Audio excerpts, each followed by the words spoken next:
charger baterai 4 channel langsung ya, support wireless charger juga.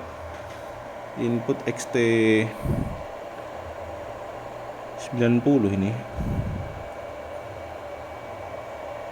XT90. Output ada USB juga, Type C sama USB 2. Inputannya AC, built-in adapter ya. Terus ini bisa input pakai baterai juga, XT90. Terus ada baterai checker juga ini kalau nggak salah. Jelasnya bisa langsung dicek di deskripsi.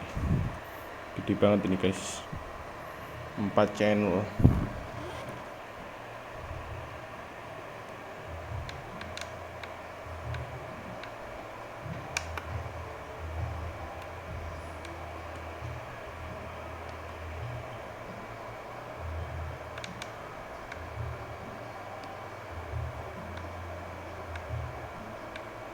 Oke.